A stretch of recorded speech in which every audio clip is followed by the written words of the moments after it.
أعوذ بالله من الرجيم. بسم الله الرحمن الرحيم. ربي يسر ولا تعسر وتمم لنا بالخير وبك نستعين يا فتاح يا عليم يا ربنا زدنا علما وعملا رب اغفر وارحم وأنت خير الراحمين. اللهم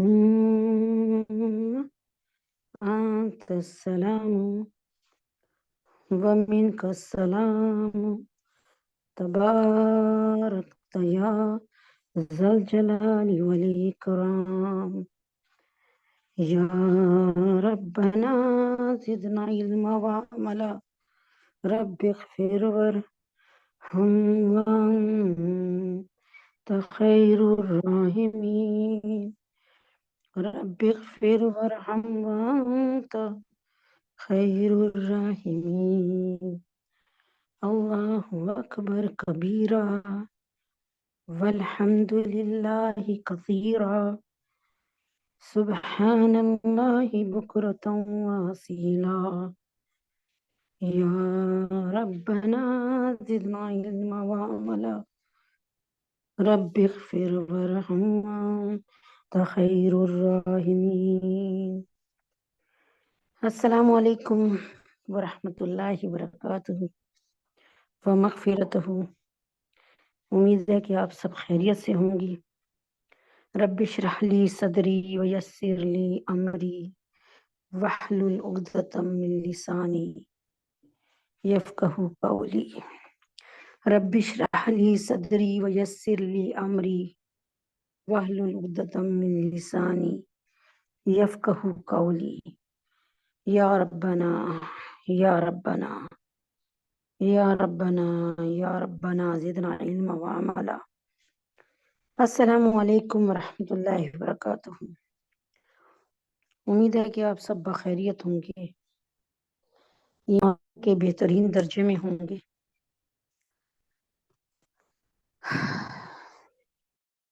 اللہ تبارک تعالی ہم سب کو اپنے فلسطینی بہن بھائیوں کی جو ہے طرف سے اچھی خبریں اور خوشخبریاں سنائے.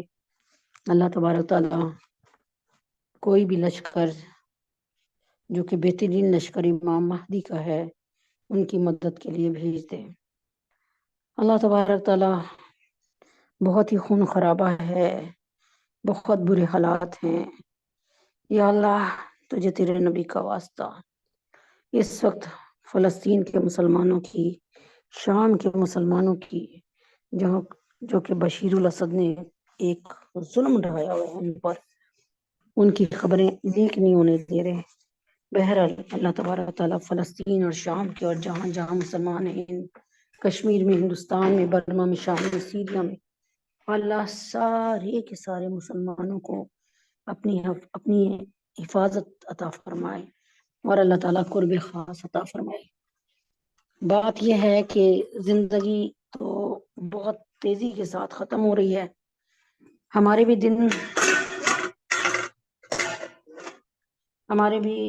کتنے اب دن رہ گئے ہیں، یہ تو اللہ کو پتہ ہے کہ اللہ تعالیٰ نے ہماری قسمت میں کتنا لکھا ہے وقت اب، اور کب ہمیں دنیا سے رخصت ہونا ہے یہ تو اللہ ہی کو پتہ ہے. یہ تو دنیا میں کوئی بھی بندہ نہیں کہہ سکتا کہ میں نے کتنے دن اور کاٹنے ہیں، یہ صرف اللہ کو پتہ ہے. اور اللہ تبارک تعالیٰ جتنا بھی عرصہ ہے عزت کے ساتھ، صحت و تندرستی کے ساتھ، بغیر کسی محتاجگی اور بغیر کسی معذوری کے،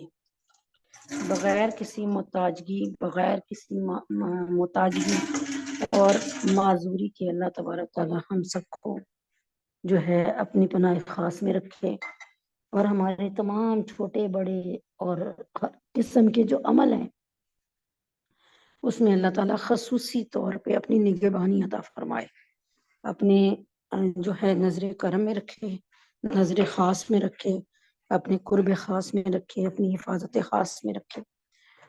تو اگر اللہ تعالیٰ کی نظر ہم پہ 24 گھنٹے رحمت والی ہوگی تو ہمارے سارے کام آسان ہوتے چل جائیں گے. ایک ہوتی ہے نظر پیار اور رحمت والی، محبت والی، اور ایک ہوتی ہے نظر قہر والی، قہر والی، غصے والی، جس میں دل کرتا ہے مد مقابل کو ختم ہی کر دیں. تو بہرحال اس وقت فلسطینی مسلمانوں کے لیے جب بیٹھ جاتی ہیں تو بہت اللہ سے گڑ گڑا کے دعا کیا کریں کہ اللہ پاک فلسطین کے مسلمانوں پہ رحم کر دے. بہت دعا مانگا کریں. اللہ تعالیٰ جہاں جہاں مسلمان ہیں اللہ تبارک تعالیٰ ان کے حال پہ رحم فرما دے، ان کو اپنی پناہ خاص میں رکھے. دعا ہی ہے، اور دعا سے ہی الدعاء مخ العبادہ، جو عبادت کا مغز ہے وہ دعا ہے. اور دعا صلاح المومنین، مومن کا ہتھیار بھی دعا ہی ہے. تو دعا تو کرتے رہیں گے، اور دعا کرنے میں آپ کو پتا ہے کہ کچھ پیسے نہیں لگتے اور کوئی ہمارا نعوذ باللہ نقصان بھی نہیں ہے. دعا کرنے میں مسلسل عمل ہوتا رہتا ہے تو پھر اس کے اثرات جاری و ساری ہو جاتے ہیں اور مسلسل عمل کی بہت برکات نصیب ہو جاتی ہیں. شروع کرتے ہیں اللہ تعالیٰ کے نام سے. تو گزارش ہے کہ کوشش کر کے وقت پر آ جایا کریں. مجھے بہت خوشی ہوتی ہے کہ جو کیا کہتے ہیں وقت پہ عورتیں آ جاتی ہیں، بیٹھ جاتی ہیں، بلکہ کئی تو ایسی اللہ کی ولیاں ہیں جو میرے سے بہت پہلے آ جاتی ہیں. تو اللہ تعالیٰ ان کی جان مال ایمان میں خوب برکت دے. آپ یقین کریں میں بات کرتے کرتے بھی بہت سے لوگوں کو اس وقت بلا رہی ہوتی ہوں، اور اگر یہی عمل آپ لوگ بھی کریں کہ آپ کے بھی جو جاننے والے ہیں اور یا کوئی دوست ہیں، کوئی آپ کی سہیلیاں ہیں، یا کوئی آپ کے رشتے دار ہیں، ان کو بھی اس کی ترغیب دیں تاکہ اللہ تعالیٰ کے حکم سے زیادہ لوگ جو ہیں وہ اللہ تعالیٰ کے دین پر آئیں اور اللہ تعالیٰ کے دین کو سنیں اور اللہ کے دین کو سمیٹیں اور اللہ تعالیٰ کے دین پر چلنے والے بنے اور عمل کرنے والے بنے. تو امید ہے کہ آپ میری بات سمجھ گئی ہوں. تو تھوڑی سی محنت سے، آپ یقین کریں تھوڑی سی محنت سے، ان میں سے بعض عورتیں ایسی ہیں جن کو ایک فون کیا اور الحمدللہ کئی سال سے الحمدللہ، کیونکہ ہماری اس میٹنگ کو بھی جو ہے 4 سال ہونے والے ہوں گے یا ہوں گے، تو ماشاءاللہ سے وہ جڑی ہوئی ہیں 4 سال سے الحمدللہ، 3 4 سالوں سے جڑی ہوئی ہیں الحمدللہ. اللہ تعالیٰ ان کو قائم دائم رکھے، ایمان کے ساتھ، صحت کے ساتھ، تندرستی کے ساتھ، عزت کے ساتھ، اور ان کے تمام مسئلوں کو حل فرمائے اور خصوصی نظر کرم آپ سب پہ بھی، ان پہ بھی فرمائے. ایک بات ہو گئی. دوسری بات یہ تھی کہ ہم جیسے کہ میں نے پہلے بھی بیان کیا تھا، اس کو پھر سے تھوڑا سا بیان کرتی ہوں. اور بیان کرنے کا مقصد یہ نہیں ہوتا کہ نعوذ باللہ نعوذ باللہ نعوذ باللہ بار بار بیان کرنے کا مقصد. اب کئی بہنیں کہتی ہیں جو آپ ایک ہی بات بیان کرتی ہیں، ایک ہی بات بیان کرتی ہیں. اصل بات یہ ہے کہ میں اپنی بات نہیں کرتی، ٹھیک ہے نا. میں تو آپ سمجھ لیں کہ جاہل ہوں، ان پڑھ ہوں، نہیں ہے مجھے کوئی بات اتنا کوئی مجھے پتا نہیں ہے، اتنا کوئی مجھے آئیڈیا نہیں ہے. چلے میں تو بالکل ہی جاہل ہوں، لیکن اللہ رب العزت بھی جو کام جتنے ضروری ہوتے ہیں ان کو بار بار، نماز کا احکامات جو میں نے سنا وہ 700 دفعہ، جہاد کے احکامات 400 دفعہ. کیوں بار بار اللہ تعالیٰ کیوں کرتے ہیں بار بار؟ دیکھیں نا، ایک ہوتا ہے کہ آپ کو کوئی غیر ضروری کام ہو، آپ ایک دفعہ کہہ کے بیٹا جب بھی جاؤ نا، کبھی بھی جاؤ نا تو نمک کا پیکٹ لے آنا، ایک مثال ہے. لیکن کوئی چیز جو بہت زیادہ ضروری ہے تو اس سے بار بار بیٹا بھولنا نہیں، آج بل جمع کرا دینا ہے. اگر بل نہ جمع کرایا تو کل تمہیں ڈبل بل یعنی بل زیادہ دینا پڑے گا، اتنے پیسے اور لگ جائیں گے، اتنا نقصان ہو جائے گا، یہ وہ، ٹھیک ہے نا. اب جتنا اہم کام ہوتا ہے اس کا اتنا اہم تقاضا ہوتا ہے. اللہ تبارک تعالیٰ کو بھی پتہ ہے کہ نماز کا اہم تقاضا ہے. 700 بار اللہ تبارک تعالیٰ نے وقیم الصلاۃ وقیم الصلاۃ وقیم الصلاۃ، نماز کو قائم کرو، نماز کو قائم کرو، نماز کو قائم کرو، نماز کو قائم کرو. ایسا لگتا ہے کہ بار بار اللہ تعالیٰ یہ ریپیٹ کیے جا رہے ہیں. اب نعوذ باللہ یہ تو نہیں ہے کہ ہم یہ سوچیں کہ اللہ تعالیٰ کو یہ بات کرنے کا شوق تھا.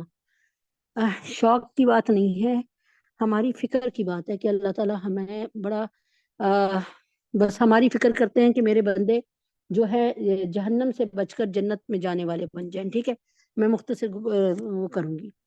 اعوذ باللہ من الشیطان الرجیم، بسم اللہ الرحمن الرحیم. عن ابی ہریرہ قال قال کان رجلان یعنی حضرت ابو ہریرہ رضی اللہ عنہ فرماتے ہیں قبیلے کے 2 صحابی ایک ساتھ مسلمان ہوئے، ان میں سے ایک صاحب جہاد میں شہید ہو گیا اور دوسرے صاحب کا 1 سال بعد انتقال ہوا۔ حضرت طلحہ بن عبید اللہ فرماتے ہیں کہ میں نے خواب میں دیکھا کہ وہ صاحب جن کا 1 سال بعد انتقال ہوا تھا ان شہید سے پہلے جنت میں داخل ہو گئے۔ تو مجھے بڑا تعجب ہوا کہ شہید کا درجہ تو بہت اونچا ہے، وہ پہلے جنت میں داخل ہوتے۔ میں نے آپ جناب صلی اللہ علیہ وسلم سے خود عرض کیا کہ یا کسی اور نے عرض کیا، تو حضور پاک صلی اللہ علیہ وسلم نے، یعنی کہہ رہے ہیں کہ مجھے یاد نہیں کہ میں نے آپ سے مسئلہ پوچھا تھا یا کسی اور نے اس طرح کا مسئلہ پوچھا۔ تو آپ جناب صلی اللہ علیہ وسلم نے ارشاد فرمایا کہ جن صاحب کا بعد میں انتقال ہوا ان کی نیکیاں نہیں دیکھتے کتنی زیادہ ہو گئی۔ یعنی ایک بندہ جو 1 سال آج کے دن مرتا ہے، اب وہ مرنے کے بعد اس کی نمازیں ختم، روزے ختم، اس کا ذکر اذکار ختم، لیکن جو 1 سال بعد مرتا ہے اور خوب نمازیں اور روزے اور حج اور زکوٰۃ کے ساتھ کرتا ہے تو ظاہر ہے اس کی نیکیاں زیادہ ہو جائیں گی۔ تو انڈرسٹوڈ بات ہے آپ کی، ٹھیک ہے نا۔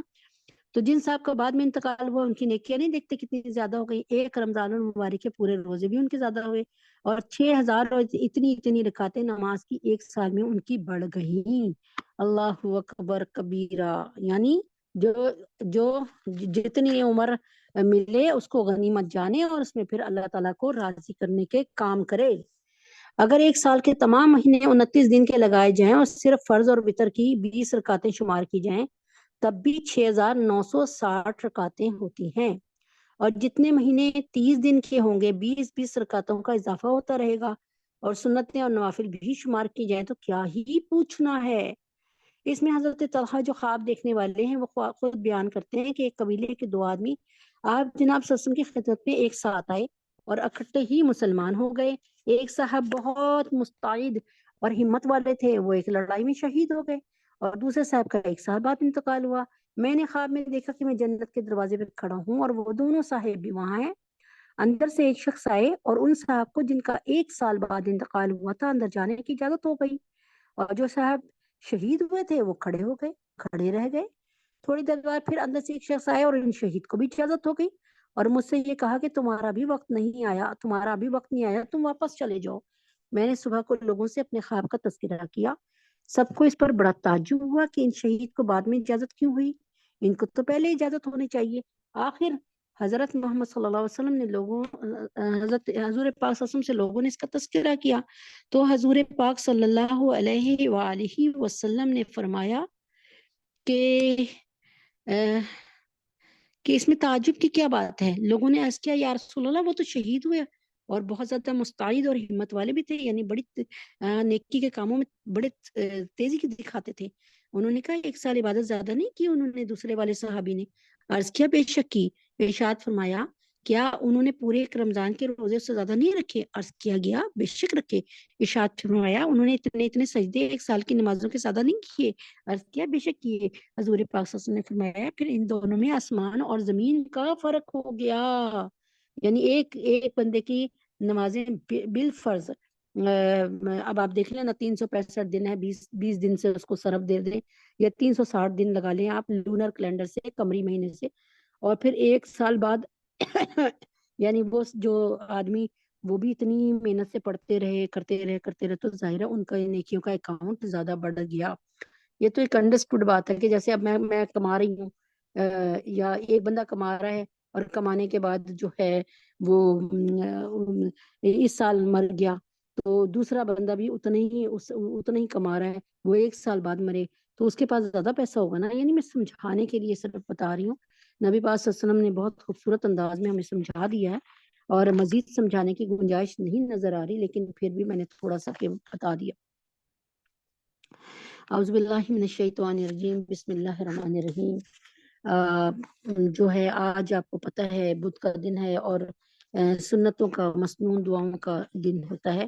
اللہ کے نبی اکرم صلی اللہ علیہ وسلم نے فرمایا کہ من تمسک بسنتی عند فساد امتی فلہ اجر میات شہید، کہ جس نے اس امت کے گڑبڑ کے زمانے میں نا، یعنی اس امت کی یعنی اس امت کے فساد، یعنی اس وقت کتنی فساد ہے، فتنے کھڑے ہوئے ہیں اور کتنی ننگا پن ہے، بے حیائی کا دورہ ہے۔ اگر کسی نے ایک نبی پاک صلی اللہ علیہ وسلم کی ایک سنت کو زندہ کیا اسے 100 شہیدوں کا ثواب ہے. یعنی 100 شہیدوں کا ثواب کیوں ہو رہا ہے؟ ایک مثال ہے. اب آپ نے دیکھا آج کل ذرا سے لوگوں کے پاس پیسہ آ جائے، اچھی گاڑی لے لیں، اچھے موبائل لے لیں، 10-20 ہزار کا برانڈیڈ سوٹ پہن لیں، ان کے نخرے اوپر تک جا رہے ہوتے ہیں. وہ نظر آ رہے ہوتے ہیں کہ کتنے وہ آپس میں، یعنی وہ کتنے بھرے ہوئے ہیں، اس وقت سب نظر آ رہا ہوتا ہے نا. تو اب جو ہے ان کے سامنے میرا جیسا بندہ ایک مثال کے طور پہ برقعے میں آ جائے، اور جب بات کھانے کی تو سب کھڑے ہو کے کھا رہے ہیں اور پی رہے ہیں، اور میرا جیسا بندہ فرش پہ بیٹھ کر کھانا شروع کر دے. کسی جگہ دیکھیے کہ صاف ستھرا فرش ہے، ایک طرف بیٹھ کر کھانا شروع کر دے، یا کسی کوئی ایک چبوترا سا کوئی بنا ہے اس پہ بیٹھ کے کھانا شروع کر دے الگ تھلگ، کہ چلو یہاں پر، یا کہیں دور کوئی کرسی پڑی ہے اس پہ بیٹھ کے کھا لیا، تو اگلا ایسے دیکھے گا کہ یہ پتہ نہیں دنیا میں پتہ نہیں کیا ایک پاگل سا آ گیا ہے. تو یہ ایسے ایک دفعہ نہیں ہوا، بہت دفعہ ہوا ہے اللہ کے حکم سے. لیکن الحمدللہ رب العالمین، ثبات بڑی چیز ہے. اللہم ثبت قلوبنا علی دینک، اللہم ثبت اقدامنا علی دینک، کہ اللہ ہمارے دلوں کو اپنے راستے میں ثابت قدم فرما دے، اور ہمارے قدموں کو اللہ کے راستے میں جما دے. اللہ تعالیٰ حماس کو جیسے جمایا ہے ان میں، اور حماس کے لشکر میں ثابت قدمی اور اس لشکر میں برکت عطا فرمائے اللہ، اور اس کی اوپر سے نیچے سے دائیں سے بائیں سے حفاظت فرمائے، اور ان کو غالب فرمائے. آمین یا رب العالمین. تو یہاں پہ ہے دعائے حاجت. تو میں نے فرمایا کہ نقش قدم نبی کے ہیں، جنت کے راستے اللہ سے ملاتے ہیں سنت کے راستے. اگر آپ جبریل امی جب آتے تھے تو نبی اکرم صلی اللہ علیہ وآلہ وسلم کو آ کر میتھڈ سکھاتے تھے، طریقے، کہ آپ نے یوں سونا ہے اور یوں اٹھنا ہے، یہ پڑھنا ہے، سونے سے پہلے کی یہ دعا ہے، اور سونے کے اٹھنے کی بعد کی یہ دعا ہے. قدم قدم پہ، یعنی بتانا یہ چاہتی ہوں کہ نبی اکرم صلی اللہ علیہ وسلم کا ذکر کتنی دفعہ جو آیا وہ نبی امی کے حساب سے، کہ وہ پڑھے لکھے نہیں تھے، ان کا کوئی استاد نہیں تھا. اصل میں نبی پاک صلی اللہ علیہ وسلم کے لیول کا کوئی استاد تھا ہی نہیں نا. اگر نبی پاک صلی اللہ علیہ وسلم کو کسی صحابی کسی نبی سے پڑھوایا جاتا تو نبی پاک صلی اللہ علیہ وسلم تو امام الانبیاء ہے، اور نبی پاک تو سردار الانبیاء ہیں، سید الانبیاء ہیں. تو بھائی یہ بات زیب دیتی ہے کہ سردار جو ہے وہ نوکر، مطلب جو ہے سردار کا ایک رتبہ ہوتا ہے، سید الانبیاء ہیں، تو اب ان کا ایک رتبہ ہے، تو ان کے لیے یہ بات زیب ہی نہیں دیتی تھی. بھپتی یعنی موضوع نہیں لگتا تھا، یہ بات ان پہ جچتی نہیں تھی کہ ان کو کوئی دنیاوی انسان پڑھائے یا کوئی رسول نبی پڑھائے، کیونکہ وہ امام الانبیاء تھے. امام کو تو ایک ان سے بڑے لیول کا بندہ پڑھا سکتا ہے نا. تو اللہ تبارک تعالیٰ نبی پاک صلی اللہ علیہ وسلم کے استاد محترم تھے، اور قدم قدم پہ نبی پاک صلی اللہ علیہ وسلم کو طریقے بتاتے تھے. اللہ تبارک تعالیٰ نے ڈائریکٹ، آپ کو پتہ ہے، قرآن مجید نہیں نازل کیا اس طرح، بلکہ حضرت جبریل موقع کی مناسبت سے آیات قرآنی جبریل علیہ السلام 70 ہزار فرشتوں کی لپیٹ میں لے کر آتے تھے حفاظت میں ان کو، تاکہ دنیا میں کوئی اس قرآن میں رد و بدل نہ کر سکے، نہ کوئی اس میں کمی کر سکے، نہ کوئی اس میں زیادتی کر سکے. قرآن اللہ کی وہ واحد کتاب ہے جو پورے ایک زیر زبر پیش اور گنے مد کے ساتھ محفوظ ہے الحمدللہ. تو اللہ تبارک تعالیٰ جب ٹیچر تھے تو پھر اللہ تعالیٰ بتاتے تھے کہ اے محمد صلی اللہ علیہ وسلم ایسے سوئیے، ایسے اٹھیے، ایسے باتھ روم میں جائیے، آپ سوتے ہوئے چادر کو جھاڑ لیجئے، وضو بنا لیجئے. یا رسول اللہ آپ تینوں کل جو ہے سورۃ الاخلاص اور ناس اور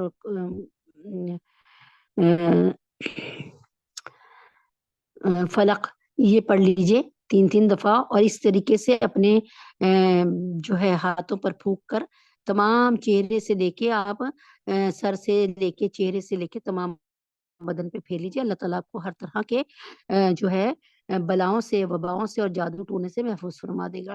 قدم قدم پہ نبی پاک صلی اللہ علیہ وسلم کی رہنمائی فرماتے تھے اللہ کہ یہ طریقہ، اس کا طریقہ کیا ہے. کوئی پوچھتا تھا نا نبی پاک صلی اللہ علیہ وسلم سے، جیسے خولہ بنت ثعلبہ رضی اللہ تعالیٰ عنہا نے پوچھا قد سمی اللہ میں، جن کا ذکر ہے صحابیہ کا، کہ میرے شوہر نے مجھے زہار کر دیا ہے، یعنی مجھے میرے شوہر نے کہہ دیا ہے کہ آج سے تو میری ماں کی جیسی ہے.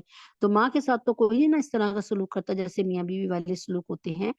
تو آپ بڑی پریشان ہوئی اور فرمایا کہ یا رسول اللہ اس کے بچے پیدا کرتے کرتے میرا پیٹ پھٹ گیا، یعنی اتنی میرے بچے ہوئے الحمدللہ، اور یہ بھی کہ اگر میں شادی کروں گی تو میرے بعد میرا شوہر ان بچوں کو پیار نہیں دے گا باپ کا، اور اگر وہ میرا پرانا جو شوہر ہے جس نے مجھے زہار کیا ہے اگر وہ شادی کرتا ہے تو سوتیلی ماں بچوں کے ساتھ پیار نہیں کرے گی، اچھا میرے بچے رول جائیں گے، میری زندگی خراب ہو جائے گی۔ تو نبی پاک صلی اللہ علیہ وآلہ وسلم نے کچھ بھی ایک لفظ بھی نبی اکرم صلی اللہ علیہ وآلہ وسلم نے ایک لفظ بھی جو ہے خولہ بنت ثعلبہ رضی اللہ تعالیٰ عنہ کو جواب نہیں دیا۔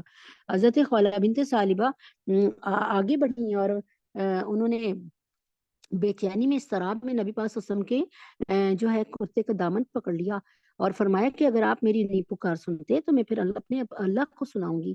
اللہ تبارک تعالیٰ نے اسی وقت قد سمع اللہ قول التی تجادلک، یعنی یہ والی کہ اے محمد ہم نے سن لی، بے شک ہم نے اس کی پکار سن لی، اے محمد صلی اللہ علیہ وسلم جو آپ سے جھگڑا کر رہی ہے نا، جو آپ سے لڑ رہی ہے اس وقت، جو آپ سے اپنی بات منوانا چاہ رہی ہے نا، ہم نے اس کی پکار کو سن لیا۔ تو خولہ بنت ثعلبہ رضی اللہ تعالیٰ عنہ کی پکار اللہ تعالیٰ کی عرش کو ہلا گئی اور پھر نا حضرت محمد صلی اللہ علیہ وسلم پر وہی نازل ہوئی اور نبی پاک صلی اللہ علیہ وسلم نے فرمایا کہ آج کے بعد زہار ختم، یعنی کوئی بھی مرد اپنی بیوی کو یہ کہے کہ تو آج سے تیری پیٹ ایسے جیسے میری ماں کی یا میری بہن کی، یعنی حرم والے رشتے جو کہ پیٹ کے رشتے ہیں اس سے قائم کر لے، ایسا نہیں ہوگا، بلکہ اگر کسی آدمی نے اپنی بیوی کو طلاق دینی ہے تو وہ طلاق کہے گا کہ میں نے تجھے طلاق دی، تو ایک طلاق پڑے گی اور وہ عورت جو ہے وہ اس میں بیٹھے گی عدت میں۔ یہ مسائل عدت انشاءاللہ تعالیٰ 1-1.5 مہینے بعد جو شروع ہوگا دورہ تفسیر قرآن، اس میں ایک ایک بات اللہ نے چاہا بتاؤں گی اللہ کے حکم سے۔ اچھا تو اب یہ دعائے حاجت بھی یہ بھی اللہ تعالیٰ نے ہی نبی پاک صلی اللہ علیہ وسلم کو سکھائی اور یہ آپ بھی سیکھ لیجئے۔ یہ ہے بسم اللہ الرحمن الرحیم، لا الہ الا اللہ الحلیم الکریم، لا الہ الا اللہ الحلیم الکریم سبحان اللہ رب العرش العظیم والحمد للہ رب العالمین، اسألک موجبات رحمتک وعزائم مغفرتک اور والغنیمت من کل بر۔ تو میرے خیال میں یہی تک صحیح ہے اللہ کے حکم سے، تو اس کو یاد کر لیجئے، پھر سے سن لیجئے، لا الہ الا اللہ الحلیم الکریم، نہیں ہے کوئی معبود سوائے اللہ تعالیٰ کے جو چشم پوشی کرتا ہے، یعنی ہمارے عیبوں سے چشم پوشی کرتا ہے، ہمارے عیبوں کو چھالتا نہیں ہے، چھپاتا ہے اور بخشش کرنے والا ہے۔ سبحان اللہ سبحان اللہ رب العرش العظیم، اور پاک ہے اللہ جو عرش عظیم کا مالک ہے، والحمد للہ رب العالمین، اور تمام کے تمام تعریفیں جو ہیں دو جہان کے رب، سارے جہان کے پروردگار کے لیے رب العالمین، والحمد للہ رب العالمین۔ اسألک اے اللہ تعالیٰ ہم آپ سے سوال کرتے ہیں موجبات رحمتک، یعنی اے اللہ تعالیٰ میں تجھ سے ان چیزوں کو مانگتا ہوں یا اس کا سوال کرتا ہوں جس کی وجہ سے تیری رحمت نازل ہوتی ہے، یعنی ہمیں ایسا بنا دے کہ ہم ایسے افعال کریں کہ آپ ہم پر پیار محبت ہی کی نظر ڈالیں۔ وعزائم مغفرتک، اور جو تیری بخشش کا سبب بن جائیں، والغنیمت من کل بر، اور اپنے لیے ہر نیکی کی توفیق مانگتا ہوں۔ تو امید ہے کہ یہاں تک ہی اللہ کے حکم سے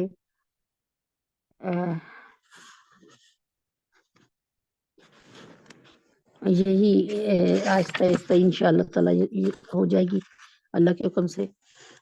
یہ تھوڑی سی ہے دعا، اللہ نے چاہا تھوڑی تھوڑی ایک ہفتے میں یہ ایک لائن کروا رہے ہیں کہ ذرا تھوڑے سے مشکل الفاظ ہیں تو آسانی کے ساتھ یاد ہو جائیں۔ اعوذ باللہ من الشیطان الرجیم، بسم اللہ الرحمن الرحیم۔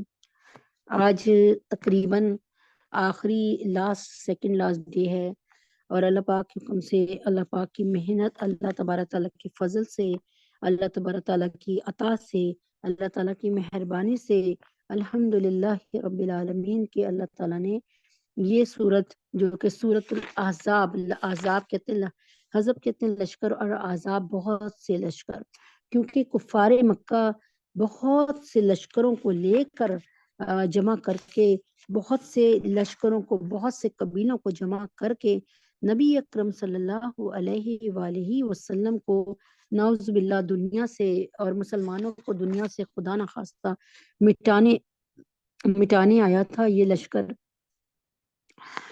تو اللہ تبارک تعالیٰ نے اس کو جو ہے سورۃ الاحزاب کا نام دے دیا، لشکر یعنی بہت سے لشکر، اس سورت کا نام ہے بہت سے لشکر۔ تو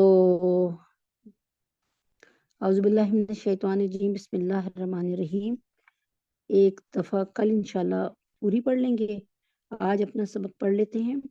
اِنَّا عَرَضْنَا الْأَمَانَةَ عَلَى السَّمَاوَاتِ وَالْأَرْضِ وَالْجِبَالِ فَأَبَيْنَ أَن يَحْمِلْنَهَا وَأَشْفَقْنَ مِنْهَا وَحَمَلَهَا الْإِنسَانُ إِنَّهُ كَانَ ظَلُومًا جَهُولًا ليعذب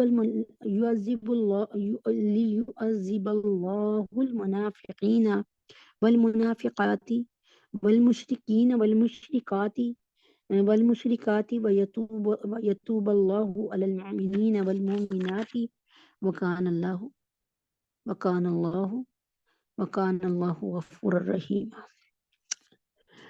تو یہ اللہ تبارک تعالیٰ نے یہاں پر پایا تکمیل تک آخری بات اتنی حسین کی اللہ نے، یعنی کہتے ہیں نا بعض دفعہ ایسا ہوتا ہے نا کہ ہم کہتے ہیں یار اس نے آخری اشعار اتنے اچھے کہے کہ دل اندر سے باغ باغ ہو گیا، یار وہ کھانا تو مزے کا تھا لیکن بعد میں سویٹ ڈش اتنے مزے کی تھی اور وہ اتنے پیار سے ملے کہ ہمارا اندر سے دل خوش ہو گیا۔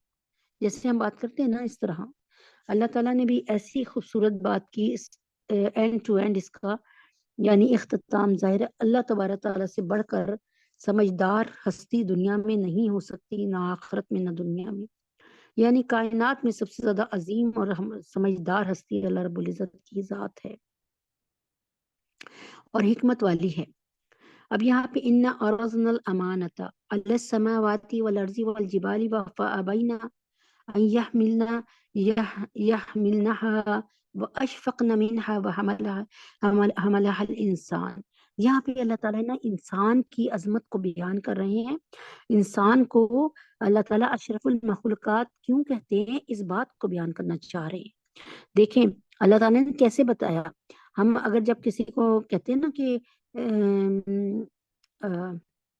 یعنی اگر ہم کوئی ایسی چیز کو بتائیں جو لامتناہی ہو جس کا اینڈ نظر نہ آ رہا ہو، تو ہم کیا کہتے ہیں سمندر، ٹھیک ہے نا، سمندر کا اینڈ نظر نہیں آ رہا ہو تو آپ دیکھ لیں، آپ ایک کنارے پہ کھڑے جائیں دوسرے کنارے پہ اگر آپ کو نظر آ جائے تو میں مان جاؤں سمندر کا اینڈ نہیں ہے، ٹھیک ہے نا۔ اسی طریقے سے جب ہم آسمانوں کی بات کرتے ہیں تو کیا آپ کو آسمان پوری دنیا کا ایک ساتھ نظر آ سکتا ہے؟ کبھی نہیں، ایسا نہیں ہو سکتا۔ ہوائی جہاز میں بھی سفر کر کے دیکھ لیں تو پوری دنیا کا آسمان آپ کو نظر نہیں آ سکتا، اتنا آئے گا جتنا آپ کا ویژن ہے، جتنا آپ کی آنکھوں کے سامنے آ رہا ہے بس وہ، ٹھیک ہے نا۔ یعنی اس کا مطلب کہ آسمان کی جب بات کریں تو لامتناہی ہے، انتہائی نہیں ہے اس کی، اتنا بڑا آسمان والارض، اور اللہ تعالیٰ بڑے فخر سے یہ بات کہتے ہیں کہ حل تری من فطور سمرج البصر قرتین ينقلب اليك البصر خاسئا وهو حسیر، کہ دیکھو تو صحیح میرے آسمان کو دیکھو، ایک چھوٹی سی چھت ہے آپ کے گھر کی جس کمرے میں آپ بیٹھے ہیں، دیکھیں کتنی بڑی چھت ہوگی، آپ دیکھیں اپنے چھت پہ نظر مار کے دیکھیں، اب اس چھت کی دیواروں کو اس چھت کو جو ہے 4 دیواروں نے، یہ 3 دیواروں نے، یہ 5 دیواروں نے تھاما ہوا ہے، آپ دیکھیں زیادہ تر 4 دیواریں ہوتی ہیں، آپ جس کمرے میں بیٹھے ہیں آپ دیکھیں 4 دیواریں ہیں نا، 4 دیواروں نے تھاما ہوا ہے، اللہ نہ کرے ایک دیوار کو توڑ دیا جائے یا وہ شکستہ ہو کے نیچے گر جائے تو آسمان کی جو چھت ہے نا ہمارے کمرے کی، وہ بھی نیچے زمین بوس ہو جائے گی، لیکن کون سی ذات ہے جو بغیر کسی دیواروں کے، بغیر کسی ستون کے آسمان کو تھاما ہوا ہے میرے رب نے، اور تھما ہوا ہے، اللہ فرماتے تھما رہے گا، سے اس کو میں نے حکم دیا تھما رہے، اور اذا السماء انشقت، جب میں اس کو کہوں گا کہ گر جا تو یہ پھٹ جائے گا اور نیچے زمین بوس ہو جائے گا، لیکن میں نے اس کو بھی ٹکایا ہوا ہے۔ اب کتنے ہزاروں سال ہو گئے نا حضرت آدم علیہ السلام کو دنیا سے گئے، کتنے سال ہو گئے خود سوچ لیں، ہزاروں سال کی بات ہے، لیکن آسمان آپ کو ویسی خوبصورت، کبھی آسمان جھڑا آپ کو، کبھی آسمان کا پینٹ جھڑا، کہیں کبھی آسمان ٹوٹا پھوٹا کوئی شگاف لگا؟ اللہ تعالیٰ نے فرمایا حل ترا من فطور، پھر دیکھ سمر جیل بصر کرتین ینقلب الیک البصر خاسئا وهو حسیر، تو بار بار دیکھ، بار بار دیکھ، بار بار دیکھ، کیا آسمان میں کہیں تجھے پیوند لگا نظر آ رہا ہے؟ کیا کوئی شک پڑا، کوئی ڈینٹ پڑا ہوا نظر آ رہا ہے آسمان میں؟ کیا تجھے کوئی آسمان میں گڑا پڑا نظر آ رہا ہے؟ کیا آسمان کی رنگوں آسمان سے چونا جھڑ جھڑ کے تیرے منہ پہ آ رہا ہے؟ آسمان کی رنگت کیا چینج ہو گئی ہے؟ کہ جیسے ہم کہتے ہیں نا یار 5 سال سے ہم نے پینٹ نہیں کرایا، کتنا خراب میلا میلا لگ رہا ہے۔ آپ دیکھیں کیا آسمان کہیں آپ کو میلا میلا لگ رہا ہے؟ کہیں سے جھڑا ہوا کٹا ہوا لگ رہا ہے؟ نہیں۔ اور کہاں لامتنائی ہے، جہاں تک آپ کی نگاہ جائے گی آپ کو آسمان نظر آئے گا، آپ کی نگاہ تھک کے الترا من فطور سمر جیل بسرا خاص ہوں، تمہاری نگاہ تھک کر واپس لوٹ آئے گی اور ہم پورے آسمان کو نہیں دیکھ سکیں گے، ٹھیک ہے نا۔ والارضی، اور زمین کو دیکھیں آپ، یہاں سے آپ امریکہ جائیں تو زمین آپ کو نظر آتی رہے گی، آپ اس میں سے دیکھتے رہیں تو زمین آئے گی، اور زمین آئے گی یا پھر آپ کو سمندر نظر آئیں گی، یعنی سمندر کے بعد جب سمندر ختم ہو جائے گا پھر زمین نظر آنا شروع ہو جائے گی دور دور تک، تو زمین کو دیکھ لیں۔ اور پھر اس کے بعد اللہ تعالیٰ فرماتے ہیں یا پھر آپ جبال کو، پہاڑوں کو دیکھ لیں۔ پہاڑ اب آپ کیا کہتے ہیں، اگر آپ کسی کو کہیں گے کہ وہ تو یار اتنا مضبوط ہے جتنا وہ پہاڑوں جیسا، ہم کہتے ہیں نا اللہ تعالیٰ تمہیں پہاڑوں جیسی ثابت قدمی عطا فرمائے، ٹھیک ہے نا۔ تو کہنے کا مطلب ہے کہ یہ تینوں چیزیں جو ہے نا، آسمان، زمین اور پہاڑ، ایک ایسی چیز کی مثال ہے جو ہم ٹیکے کے ساتھ دے سکتے ہیں کہ آسمان کا بنانے والا اللہ، زمین کا بنانے والا اللہ، اور پہاڑوں کا بنانے والا اللہ۔ لیکن اتنے بڑے بڑے پہاڑ اور زمین اور آسمان بنانے کے بعد جب اللہ نے ان سے کہا کہ میں تمہیں ایک امانت دینا چاہ رہا ہوں، یعنی یہ قرآن مجید تم پر نازل کرنا چاہ رہا ہوں، تو وہ انہوں نے کہا کہ بدلے میں کیا ملے گا؟ تو اللہ نے فرمایا اگر تم اس کے مطابق کہنا مانتے رہو گے، قرآن کی آیتوں کے مطابق چلتے رہو گے، تو میں تمہیں احکامات کو مانتے رہو گے تو بہت ساری جزائیں، اپنا قرب خاص بھی دوں گا، اپنے ساتھ رکھوں گا، یہ سب اتنا بڑا۔ لیکن اللہ تعالیٰ نے آپشنلی بات کی، یعنی بھئی چاہو تو رکھ لو، چاہے تو چھوڑ دو، حکم نہیں دیا کہ کرو۔ تو انہوں نے کہا اللہ تعالیٰ آپ نے ہمیں حکم نہیں دیا بلکہ آپ نے ہمیں ایک آپشن دیا، آپ نے ہمیں چوائس دی ہے۔ تو اللہ پاک نہیں ہم نہیں یہ قرآن مجید کا بوجھ برداشت کر سکتے، نہ ہم اس پہ عمل کر سکتے ہیں صحیح طریقے سے، نہ اس کو سنبھال سکتے ہیں۔ تو وہ فحملہ ہل انسان، تو ایک انسان نے اس کا بوجھ اٹھا لیا، اور وہ انسان کون تھے؟ وہ ایسے تھے جو اس کا بوجھ اٹھا سکتے تھے، وہ آپ کے اور میرے نبی محمد صلی اللہ علیہ وسلم تھے، یعنی ہیں انہو کان ظلوما جہولا۔ اللہ تعالیٰ فرماتے ہیں کہ جو انسان ہے نا، یعنی وہ ظالم ہے، جاہل ہے، یعنی جو یہاں پہ اللہ تعالیٰ نے یہاں پر یہ اللہ تعالیٰ مجھے معاف کرے، صرف سمجھانے کو کہتی ہوں کہ یہاں پر نا یہ آیت ایک طرح سے موضوع نہیں لگ رہی، صرف ایک چھوٹی سی بات سمجھانے کے لیے کہہ رہی ہوں، نعوذ باللہ، آپ کو ایک بات سمجھانے کے لیے۔ اب دیکھیں نا، انہوں نے اس کی ذمہ داری سے جو ہے ذمہ داری سے انکار کر دیا ان تینوں نے، منہا ان سے، وحملہ انسان، لیکن انسانوں نے، ایک انسان نے اس کی ذمہ داری لے لی، انہو کانا ظلوما جہولا، وہ ظالم ہے، جاہل ہے، ٹھیک ہے۔ اب یہاں پر اگر میں ایک بات، کیونکہ توئیں بھی آ گئی اس میں کہ ان کو دونوں کو علیحدہ علیحدہ کیا، ایک انسان نے اس کا بوجھ اٹھا لیا، وہ کون ہے؟ نبی پاک صلی اللہ علیہ وسلم، اور آگے اللہ تعالیٰ نے توئیں وقف کر دیا، انہو کان ظلوما جہولا۔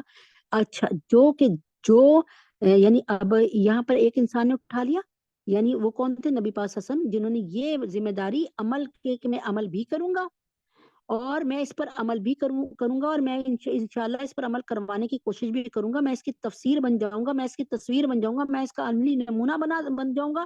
اور وہی عائشہ کی طرح کہ آپ کا قرآن جو ہے آپ کا حسن خلق تھا، یعنی آپ کے اخلاق کیا تھے؟ قرآن تھا، ٹھیک ہے نا۔ تو لیکن اب اللہ تعالیٰ ساتھ میں کہہ رہے انہو کان ظلوما جہولا، اب اس کے اینٹی، اس کے برعکس، جو قرآن کے بوجھ کو نہ اٹھائے، یعنی قرآن پر نہ عمل کرے، نہ اس کو پڑھے، نہ اس کو پڑھائے، نہ اس کو سیکھے، نہ سکھائے، اور قرآن کے اصولوں کو توڑے، تو اللہ فرماتے ہیں وہ ظالم بھی ہے اور جہولن، جاہل بھی ہے۔ یعنی میں کہوں یار اس میں پردے کا حکم ہے لیکن میں نہیں مانتی، یہ اس زمانے کا پردے کا حکم تھا، آج نہیں ہے۔ تو میرے منہ پر کوئی بھی اٹھ کر تھپڑ مار سکتا ہے کہ وہ یہ کہہ سکتا ہے کہ پردہ کے جب اللہ تعالیٰ نے صاف کہہ دیا کہ اے محمد صلی اللہ علیہ وسلم اپنی بیویوں سے کہہ دیجئے، اپنی بیٹیوں سے کہہ دیجئے، اور نساء المومنین اور مومنات، مومن عورتوں سے کہہ دیجئے، مومنات سے کہہ دیجئے، یعنی آپ کی جتنی امت میں مومنات، وہ مومنات ہے نا، مومنات یعنی آپ پر اور اللہ پر ایمان لانے والی اور جی حضوری کرنے والی اللہ کی اور اللہ کے رسول کی، کہ وہ اس بات کو مان لیں کہ یہ پردہ آپ کے لیے، ٹھیک ہے نا۔ اب جس نے اس پردے کی، نماز کی اور روزے کی اور زکوٰۃ کی اور اللہ کے قوانین کی اہمیت کو جان لیا کہ اوپر کی طرف سے ورلڈ آرڈر ہے، یہ میرے رب نے یہ آرڈر بھیجا ہے ہمیں، تو یقین کریں کہ وہ کامیاب ہو گیا۔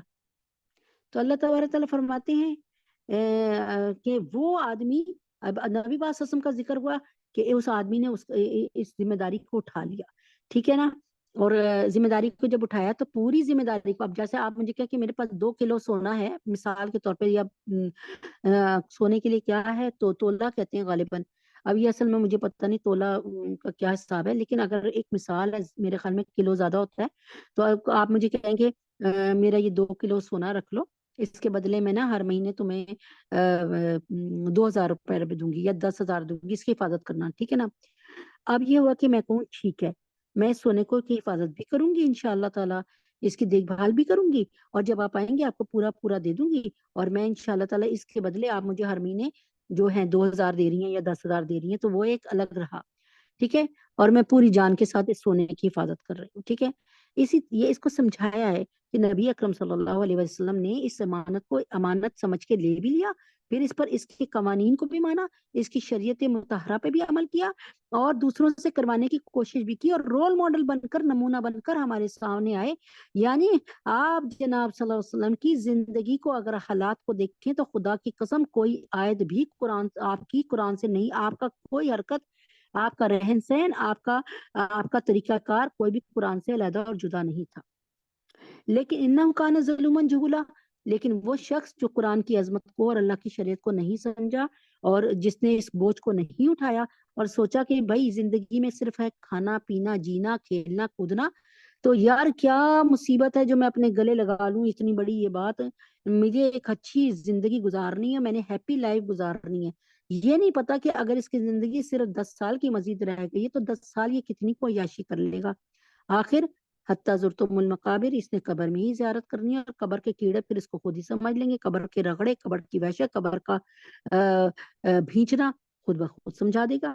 لیعذب اللہ المنافقین والمنافقات والمشرکین والمشرکات، اللہ تعالیٰ فرمانے ہیں کہ ضرور بالضرور تاکہ اللہ ان کو عذاب دے گا، منافقین کو، والمنافقات والمشرکین والمشرکات کو بھی اللہ تعالیٰ، شرک کرنے والوں کو بھی، اور منافق کہتے ہیں منافقت کرنا یعنی اوپر سے کچھ ہونا اندر سے کچھ ہونا، یعنی اب آپ دیکھیں نا، اگر ایک مثال ہے آپ کی اور میری کسی ایک کی لڑائی ہوگی، ٹھیک ہے نا، میں نے کہا آپ بہت خراب ہیں، آپ کہیں آپ بہت خراب ہیں، اور میں نے تم سے نہیں بولنا، میں کہوں گی تم سے نہیں بولنا، ٹھیک ہے نا، یہ بات، اب مجھے پتا کہ آپ میری دشمن ہے، یا آپ کو پتا کہ میں آپ کی دشمن ہوں، ایک سمجھانے کے مسئلے میں، لیکن یہ چیز اتنی خطرناک نہیں ہے کہ آپ تو مجھے دشمن سمجھ رہی ہیں، جیسے ہی آپ مجھے دیکھیں گی میرے گھر آئیے تو آپ سمجھیں گے کہ یہ کوئی دشمنی لے کے آئے، لیکن جو شرک کرنے جو منافقین ہیں نا، منافقین جو ہیں وہ اتنا نفاق بھرا ہوتا ہے کہ ہم انہیں سمجھ ہی نہیں سکتے کہ ان کا اندر سے ہمارے لیے کیا رویہ ہے، یہ ہمیں یعنی یہ اوپر سے ہمارے دوست بنے ہوئے اندر سے ہمیں کتنا زیادہ ڈسیں گی۔ تو مشرک تو شرک کرنے والا ہے جو کہ جمع ہے کہ میں مشرک ہوں اور میں لات و عزا منات کو مانتا ہوں، لیکن منافق ملے ہوئے ہیں مسلمانوں میں، مسلمانوں کی خبریں لیتے ہیں اور مسلمانوں کے خلاف جو ہے اس کو دشمنوں کو خبریں پہنچاتے ہیں اور مسلمانوں کو کمزور کرنے کی کوشش کرتے ہیں۔ وَيَتُوبَ اللَّهُ عَلَى الْمُؤْمِنِينَ وَالْمُؤْمِنَاتِ، اللہ تعالیٰ فرماتے ہیں کہ اللہ تبارک تعالیٰ فرماتے ہیں کہ وہ ظالم ہے، جاہل ہے، جو قرآن کو نہ سمجھے، اس کو بوجھ نہ اٹھائے اور اس پہ عمل نہ کرے، انجام یہ ہوا کہ اللہ تعالیٰ منافقین اور منافقات اور مشرکین اور مشرکات کو سزا دے گا، اور مومنین اور مومنات پر کیا کرے گا، توجہ اور رحمت فرمائے گا انشاءاللہ۔ یہ اللہ تبارک تعالیٰ نے فرما دیا۔ وہ کہتے ہیں نا برے کام کا برا نتیجہ، اچھے کام کا اچھا نتیجہ اللہ تعالیٰ کے حکم سے۔ اب جب کہ انسان اتنی بڑی ذمہ داری کا بوجھ اٹھائے ہوئے ہے، یعنی قرآن کو اپنے سینے میں بسائے رکھا ہے، قرآن کے احکامات پہ چل رہا ہے، اور قرآن اب دیکھیے نا، ایک بندہ مجھے کہتا ہے یا آپ کو کہتا ہے کہ یہ جو آپ کے پاس 10 لاکھ روپے یا 1 کروڑ روپے ہیں، یا آپ میرے بزنس میں لگا دیں، میں آپ کو مہینے کا منتھلی 1 کروڑ پہ 50,000 روپے دیتا رہوں گا. ہمیں کتنا لگ رہا ہے کہ جی 50,000 یا 25,000 روپے آئیں گے تو ہماری تو زندگی گلے گلزار ہو جائے گی بغیر محنت کے. لیکن ہمیں قرآن کیا کہہ رہا ہے کہ یہ سود ہے، یہ بغیر محنت کے تمہیں جو محنت کے کمائی حاصل ہو رہی ہے، یہ سود ہے. یہ سود ہے، یہ جو مقرر کر لیتے ہو نا کہ 50,000 روپے ملیں گے 1 کروڑ پہ، یہ سود ہے. اور یہ تمہارے مال کو جو ہے وہ کم کرے گا، بڑھائے گا نہیں، اس میں برکت نہیں ہوگی. ٹھیک ہے نا. اب ایک بندہ رک جاتا ہے کہ نہیں یار، جب قرآن نے کہہ دیا تو میں نے یہ کام نہیں کرنا. تو سوچ لیں، اس نے قرآن کا بوجھ اٹھایا اور اس نے قرآن کی عزت کی اور اس نے قرآن کی تکریم کی، اور اللہ تعالیٰ نے بدلے میں اس کی زندگی کو ایک بڑے نقصان سے بچایا اور اس کی زندگی میں برکتیں عطا فرمائی. اب جب کہ انسان اتنی بڑی ذمہ داری کا بوجھ اٹھائے ہوئے ہے اور پھر بھی یہ بے فکر ہو کر رہتا ہے اور اعمال و عقائد دونوں میں خلاف ورزی احکام الہی کی کرتا ہے، تو اسی بنا پر اس انسان کو باعتبار حالت یا اکثر افراد کے ظالم اور جاہل قرار دیا گیا. اب یہاں پہ کیا ہے، یہ ظالم اور جاہل کون ہے سن لیں. ظالم اور جو جاہل وہ ہے جس نے طاق میں سجا کر اپنا قرآن رکھ دیا ہے، قرآن کو اٹھاتا ہے، چومتا ہے، واپس رکھ دیتا ہے. لیکن جب اس سے کہا جاتا ہے کہ یہ سود نہ کھاؤ تو وہ کہتا ہے لو پھر میرا گزارا کیسے ہوگا. میں ایسی عورتوں کو جانتی ہوں جو کہتی ہیں ہم بوڑھی ہو گئی ہیں، اگر ہم یہ جو قومی بچت میں پیسے نہ لگائیں تو ہم کیسے کھائیں. وہاں سے ہمیں اتنے 50,000 روپے مہینہ آ رہا ہے، ہماری زندگی بالکل صحیح گزر رہی ہے.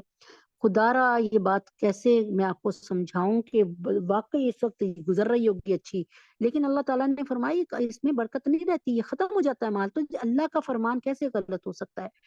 یا کوئی عورت کہے کہ بھائی آپ ہمیں کیا بار بار سمجھاتی ہیں کہ اللہ تعالیٰ فرماتا ہے کہ سب مل کر رہو، رحم کے رشتوں کو برداشت کرو. میری جو خالہ ہے وہ مجھے اتنا ذلیل کرتی ہے، میری پھپھو مجھے اتنا کوستی ہے، اتنی میری بہن میرے گھر میں آ کے مجھ سے لڑائی کرتی ہے، میں بھی ان کو پھر مارتی ہوں اور میں بھی پھر یہ کرتی ہوں، اور آپ مجھے کیا سمجھانے لگی ہیں. اینٹ کا جواب پتھر سے دینا چاہیے، جبکہ ہمارے اللہ تعالیٰ نے قرآن مجید میں صاف لکھ دیا ہے کہ اپنے قرابت داروں کا خیال رکھو، قرابت داروں کا خیال رکھو، قرابت داروں کا خیال رکھو. بار بار کہا ہے رشتہ داروں کے ساتھ تو اس نے سلوک کرو.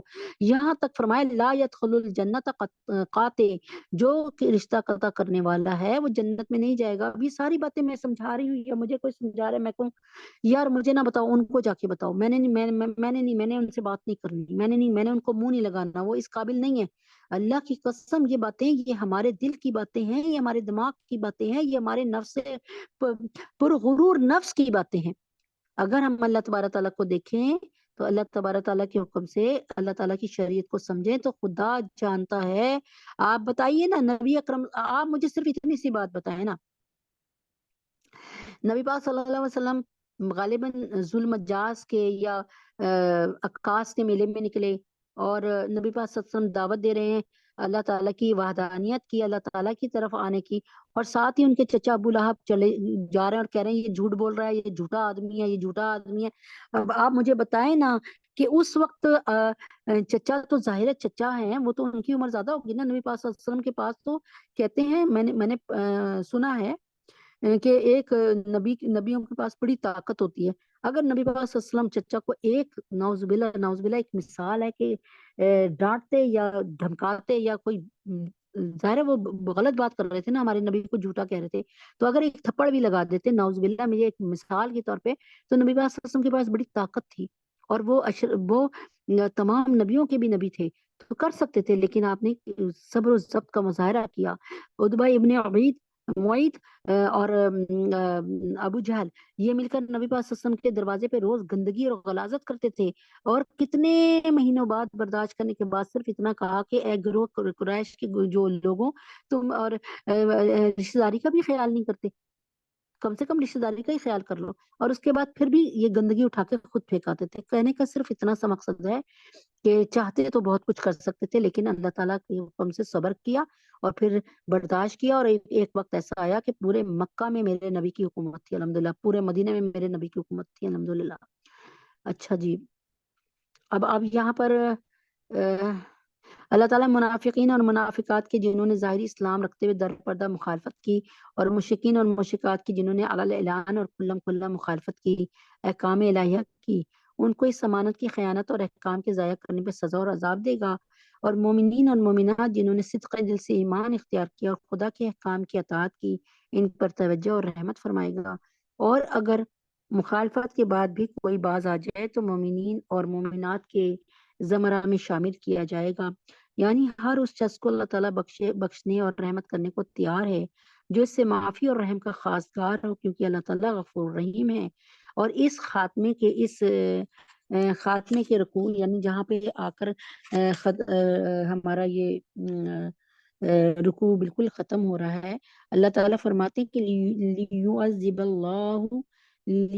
اللَّهُ الْمُنَافِقِينَ وَالْمُنَافِقَاتِ وَالْمُشْرِكِينَ وَالْمُشْرِكَاتِ وَيَتُوبَ اللَّهُ عَلَى الْمُؤْمِنِينَ وَالْمُؤْمِنَاتِ وَكَانَ اللَّهُ غَفُورًا رَحِيمًا۔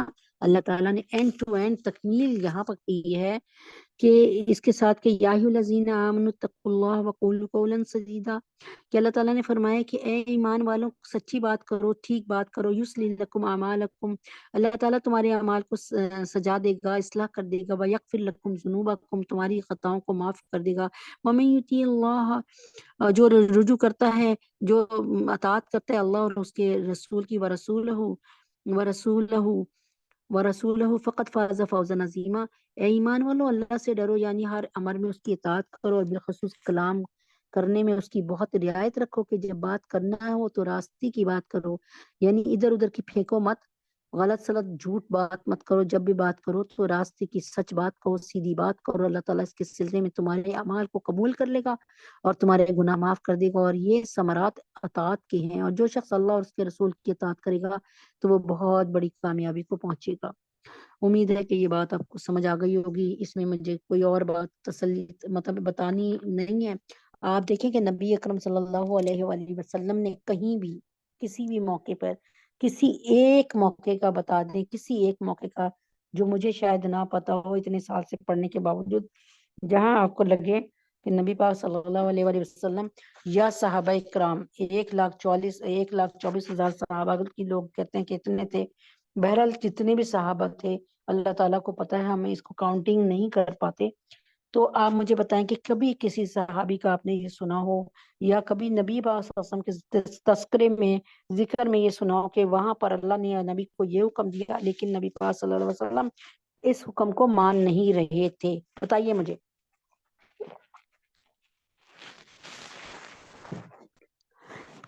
اللہ تبارک تعالیٰ کے حکم سے دیکھے نا، صلح حدیبیہ کے موقع پہ بھی ایک بھی شرط، یعنی میں کہتی ہوں نا ایک ٹیڑی پیسے کا بھی ایسی کوئی شرط نہیں تھی جس میں نبی پاک صلی اللہ علیہ وسلم یعنی جس میں صحابہ کو فائدہ ہو رہا ہو، کوئی ایسی شرط نہیں تھی کہ جس میں صحابہ کو فائدہ ہو، کوئی ایسی شرط نظر نہیں آ رہی تھی کہ صلح حدیبیہ کی ایک شک، یعنی شک کہتے ہیں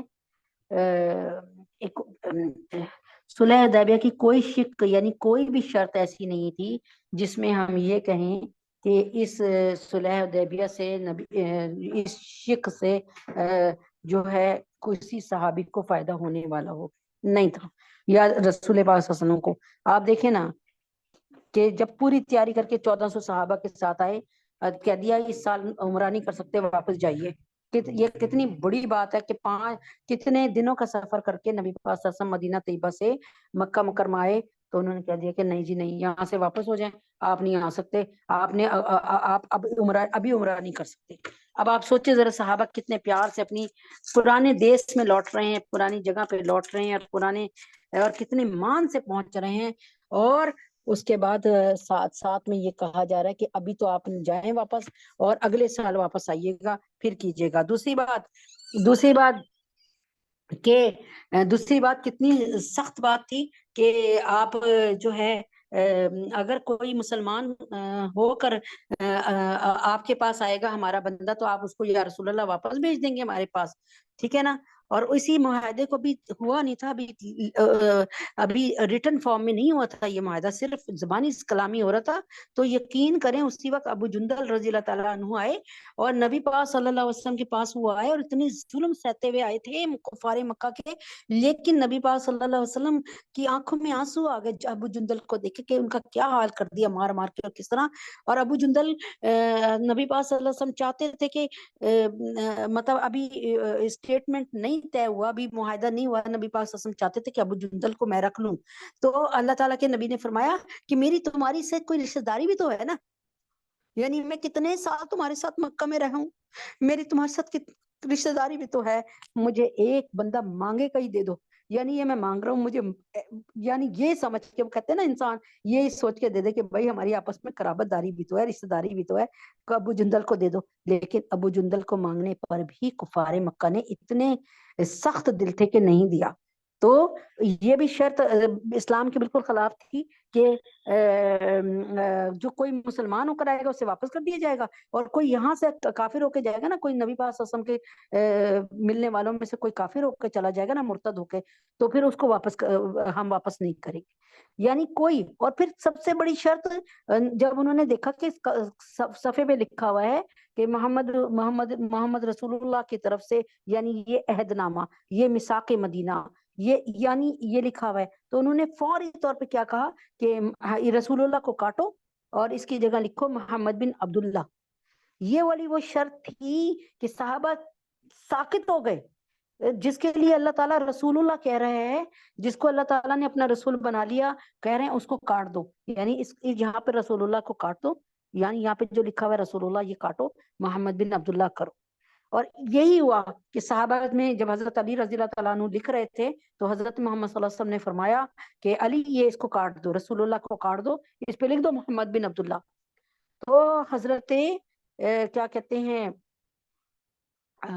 حضرت علی رضی اللہ تعالیٰ عنہ جو ہیں وہ تھوڑی دیر کے لیے حضرت علی رضی اللہ تعالیٰ عنہ حضرت علی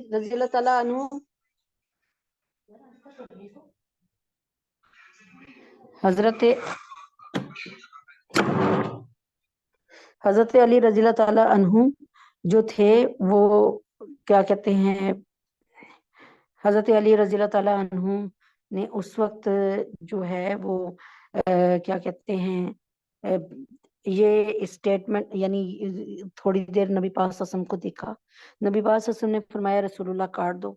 حضرت علی رضی اللہ تعالیٰ عنہ نے تھوڑی دیر سوچا اور اس کے بعد کاپی پینسل جو تھی یا جو بھی تھا قلم دوات اور وہ ورقہ نبی پاک صلی اللہ علیہ وسلم کے سامنے کر دیا اور فرمایا کہ یہ میرے سے نہیں ہو سکتا. یعنی صحابہ کے دلوں کو کتنی تکلیف ہوتی تھی ان معاملوں سے. اس میں ایک شرط بھی ایسی نہیں تھی جس میں محمد صلی اللہ علیہ وسلم کا یا اور پھر کہا کہ 10 سال تک نہیں لڑ سکتے، نہ آپ لڑیں گے نہ ہم لڑیں گے، کوئی چیز بھی ہے، یعنی 10 سال تک مزید ہم ظلم کریں گے، آپ ہم سے بدلہ نہیں لیں گے. اور دیکھیں اللہ کی قدرت، دیکھیں کہ ایک مسلمان بھی کافر ہو کر نہیں گیا، اور ان کے ابو بصیر آ گئے، یعنی پہلے ابو جندل آئے، پھر ابو بصیر آئے، پھر ماشاءاللہ ماشاءاللہ ماشاءاللہ ثم ماشاءاللہ یہاں تک کہ فتح مکہ سے ایک روز پہلے تک ابو سفیان بھی صاحب اسلام ہو گئے.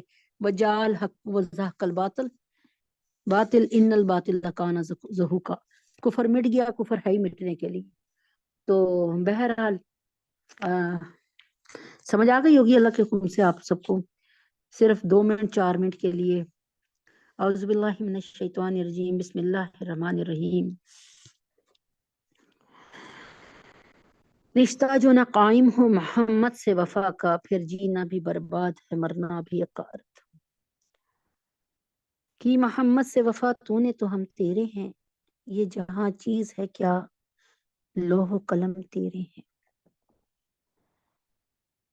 نبی پاک صلی اللہ علیہ وآلہ وسلم تک یہ جب بات پہنچی، یہ ایک سلسلہ تھا جو ساتھ کے ساتھ جڑا ہوا ہے، دوبارہ سے حقوق مصطفیٰ کی طرف آ گئی ہوں. وَإِذًا وَاللَّهِ لَا أَرْضَى وَوَاحِدٌ من امتی فی النار. اللہ کے نبی اکرم صلی اللہ علیہ وسلم کو جب یہ اختیار دیا گیا کہ اگر آپ کہتے ہیں تو آپ کی آدھی امت کو بلا حساب میں جنت میں بھیج دیتا ہوں، یا دوسرا ایگریمنٹ یہ ہے یا رسول اللہ آپ کے ساتھ کہ آپ کو شفاعت کا حق دے دیا جائے، آپ نے فرمایا مجھے شفاعت کا حق دے دی، کیونکہ آپ کو پتا تھا کہ آدھی امت تو چل جائے گی، پھر آدھیوں کے لیے میں کیا کروں گا؟ چپ ہو جاؤں گا، چپ رہوں گا، کچھ نہیں بول پاؤں گا؟ آپ نے شفاعت کا حق مانگا، پھر تو میں اس وقت تک راضی نہیں ہوں گا جب تک میرا ایک بھی امت جہنم میں ہوگا۔ اللہ کے نبی نے فرمایا کہ مجھے شفاعت کا حق دیں، میں اس وقت تک راضی نہیں ہوں گا، اس وقت تک مجھے خوشی میسر نہیں ہوگی، مجھے اس وقت تک سکون نہیں آئے گا جب تک میرا ایک امتی بھی جہنم کی یعنی ایک امتی بھی جہنم میں ہوگا، میں راضی نہیں ہوں گا۔ ایسی محبت کوئی ماں نہیں کر سکتی، خدا کی قسم کسی سے کوئی ہستی نہیں کر سکتی۔ حضرت نظر بن انس اپنے والد انس بن مالک رضی اللہ تعالیٰ عنہ سے بیان کرتے ہیں کہ میں نے نبی معظم صلی اللہ علیہ وسلم سے سوال کیا کہ آپ قیامت کے دن میری سفارش کریں گے؟ آپ صلی اللہ علیہ وسلم نے فرمایا ضرور کروں گا۔ میں نے کہا اے اللہ کے رسول صلی اللہ علیہ وسلم، قیامت کے دن میں آپ کو کہاں تلاش کروں؟ آپ صلی اللہ علیہ وسلم نے فرمایا سب سے پہلے تم مجھے پلسرات پر تلاش کرنا۔ میں نے کہا اگر میں آپ سے پلسرات پر نہ مل سکوں، آپ صلی اللہ علیہ وسلم نے فرمایا تب میزان کے پاس مجھ سے ملنا۔ میں نے کہا اگر میں آپ کو میزان کے پاس نہ پاؤں تو آپ صلی اللہ علیہ وسلم نے فرمایا تو حوض کوثر، حوض پر آ جاؤ، حوض پر پاؤ گے۔ فإني لا أخطئ هذه الثلاث المواطن، کیونکہ میں ان جگہوں کے علاوہ کہیں نہیں ہوں گا، کیونکہ میں ان تین جگہوں کے علاوہ کیونکہ میں ان جگہوں کے علاوہ کہیں نہیں ہوں گا۔ یہ تینوں مقامات ایسے ہیں جہاں امت کو پریشانی اور مصیبت کا سامنا ممکن ہے۔ آپ صلی اللہ علیہ وسلم ان تینوں جگہوں پر امت کے رہنمائی اور شفاعت کے لیے موجود ہوں گے۔ امت کی کیا ہوگا؟ تین مقامات ایسے ہوں گے جہاں پہ امت کو یعنی نامہ اعمال جب نامہ اعمال اڑتے ہوئے آئیں گے تب، نامہ اعمال تلیں گے تب، اور پلسرات پر یہ تین مقامات پر امت محمد صلی اللہ علیہ وسلم کی بہت کڑی آزمائش ہوگی۔ اللہ تعالیٰ کے نبی نے فرمایا میں تمہیں ان تینوں مقامات پہ ملوں گا تاکہ میری امت کو میں پل پل سہارا دے سکوں۔ اس سے رحمت دو عالم کی شفقت اور رافت کا اعلام بلندی کا علم ہوتا ہے کہ آپ کو اپنی امت سے کس قدر تعلق ہے۔ کاش امت کو بھی نبی پاک صلی اللہ علیہ وسلم سے بھی ایسے ہی تعلق نصیب ہو جائے۔ حضرت ابو ہریرہ رضی اللہ تعالیٰ عنہ سے منقول ہے کہ آپ صلی اللہ علیہ وسلم ایک قبرستان میں تشریف لائے اور فرمایا السلام علیکم دار قوم مؤمنین وَإِنَّا إِن شَاءَ اللَّهُ بِكُمْ لَاحِقُونَ، السلام علیکم اے اہل ایمان، ہم تم سے ملنے والے ہیں۔ اس کے بعد آپ صلی اللہ علیہ وسلم نے صحابہ رضوان اللہ تعالیٰ اجمعین سے فرمایا میرا جی چاہتا ہے ہم اپنے بھائیوں کو دیکھ لیتے۔ صحابہ رضی اللہ تعالیٰ عنہ نے عرض کیا کیا ہم آپ صلی اللہ علیہ وسلم کے بھائی نہیں ہیں؟ آپ صلی اللہ علیہ وسلم نے فرمایا تم میرے صحابہ رضوان اللہ اجمعین ہو، اور میرے بھائی تو وہ لوگ ہیں جو اب تک نہیں آئے۔ صحابہ نے عرض کیا یا رسول اللہ، آپ صلی اللہ علیہ وسلم کی امت میں جو لوگ اب تک نہیں آئے، آپ صلی اللہ علیہ وسلم ان کو کیسے پہچانیں گے؟ آپ صلی اللہ علیہ وسلم نے فرمایا تمہیں بتاؤ، اگر ایک شخص کا سفید پیشانی اور ہاتھ پاؤں والا گھوڑا اگر ایک شخص کا سفید پیشانی اور ہاتھ پاؤں والا گھوڑا کالے سیاہ گھوڑوں میں کھڑا ہو تو کیا یہ شخص اپنے اس گھوڑے کو نہیں پہچانے گا؟ بتاؤ۔ آپ صلی اللہ علیہ وسلم نے کیا فرمایا؟ جب ان سے پوچھا گیا آپ اپنی امت کو کیسے پہچانیں گے، کیونکہ ظاہر ہے وہاں پر تو حضرت موسیٰ کی، عیسیٰ کی، یوسف کی، یونس کی، یعقوب کی، قوم ہود علیہ السلام کی، عیسیٰ علیہ السلام کی، موسیٰ علیہ السلام کی، صالح علیہ السلام کی، ابراہیم علیہ السلام کی، آدم علیہ السلام کی امتیں ہوں گی، آپ کیسے پہچانیں گے؟ آپ صلی اللہ علیہ وسلم نے فرمایا تم ہی بتاؤ، اگر ایک شخص کا سفید پیشانی اور ہاتھ پاؤں والا گھوڑا یعنی سفید ہاتھ پاؤں والا گھوڑا کالے سیاہ گھوڑوں میں کھڑا ہو تو کیا یہ شخص اپنے اس گھوڑے کو نہیں پہچانے گا؟ صحابہ نے عرض کیا کیوں نہیں یا رسول اللہ؟ آپ صلی اللہ علیہ وسلم نے فرمایا میرے امتی اس حالت میں آئیں گے کہ وضو کے اثر سے ان کے چہرے اور ہاتھ پاؤں روشن ہوں گے اور میں حوض پر ان کا استقبال کروں گا۔ البتہ غور سے سنو، میرے حوض سے بعض لوگوں کو ایسے دھتکارا جائے گا جیسے گمشدہ اونٹ کو دھتکارا جاتا ہے۔ میں انہیں پکار کر کہوں گا سنو یہاں آ جاؤ، لیکن کہا جائے گا ان لوگوں نے آپ صلی اللہ علیہ وسلم کے بعد دین کو بدل ڈالا، یعنی دین میں بدعت کر دی۔ پھر میں کہوں گا مجھ سے دور رہو، مجھ سے دور رہو۔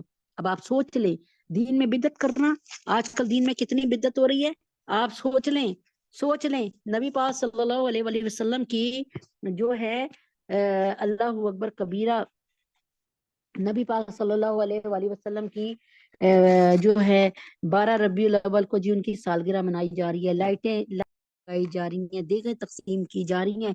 کیا نبی پاک صلی اللہ علیہ وسلم کے وصال کے بعد صحابہ نے یہ کیا تھا؟ کیا نبی پاک صلی اللہ علیہ وسلم نے کسی صحابی کے انتقال کے بعد ایسے برسی منائی تھی؟